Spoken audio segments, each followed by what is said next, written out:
এবার আল্লাহ তাআলা বললেন, দেখেন গাদার অস্থিগুলা মাটির সাথে মিশে গেছে, আমি এগুলারে উঠাই। হাড্ডি উঠাইছে, উঠানোর পর এটার উপরে আল্লাহ গোস্তের প্রলেপ দিয়ে এটার মধ্যে প্রাণ সঞ্চার করে আবার গাদা জিন্দা করে দিচ্ছে। বলেন মৃতকে জিন্দা করে কে? এই কথাটাই আল্লাহ তাআলা বলেন, আও কাল্লাযী মাররা আলা ক্বরিয়াতি ওয়া হিয়া খাফিয়াতুন আলা উরুশিহা। অথবা নবী আপনি কি ওই ব্যক্তির ব্যাপারে চিন্তা করেন নাই যে ব্যক্তি এক এলাকার সামনে দিয়ে গেছে, যাওয়ার সময় দেখে এলাকার সবগুলা ঘর বাড়ি ছাদের উপর পড়া, এর মানে ঘর বাড়িগুলা সব ধ্বংস। ক্বালা আন্না ইউহয়ী হাযিহিল্লাহু বা'দা মাউতিহা। তখন তিনি বললেন, আল্লাহ তাআলা কিভাবে তাদেরকে মৃত্যুর পর আবার পুনরায় জিন্দা করবেন? ফাআমাতাহুল্লাহু মিআতা আমিন। আল্লাহ তাআলা তাকে 100 বছরের জন্য মৃত্যু দিলেন। সুম্মা বাআসা, আবার তাকে জিন্দা করলেন।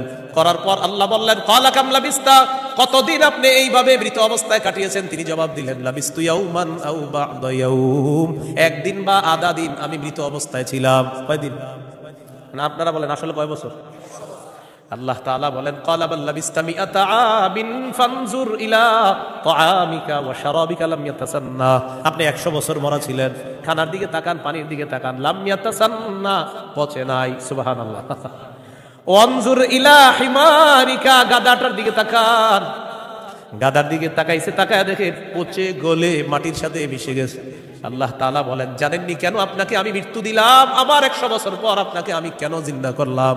ওয়ালিনাজআলাকা আয়াতাল লিন্নাস, আমি আপনাকে দুনিয়ার মানুষের সামনে নিদর্শন হিসাবে রেখে দিলাম যে দেখো আমি আল্লাহ মৃতকে জিন্দা করি, এর দৃষ্টান্ত দুনিয়াতেই দেখায়া দিলাম। কয় বছর মৃত্যু রাখছে, এরপরে আল্লাহ আবার উঠেছে। এবার আল্লাহ বললেন, অনজুর ইলাল ইযামি কাইফা নুনশিজুহা, ওই যে আপনার গাদার অস্থিগুলা মাটির সাথে মিশে গেছে, দেখেন কিভাবে আমি উত্থিত করি। সুম্মা নাকসুহা লাহমা, এরপর দেখেন কিভাবে গোস্তের পোশাক হাড্ডিগুলার উপর পড়ায়া দেই। আল্লাহ গোস্তের পোশাক পরায়া প্রাণ সঞ্চার করে গাদা আবার জিন্দা করে।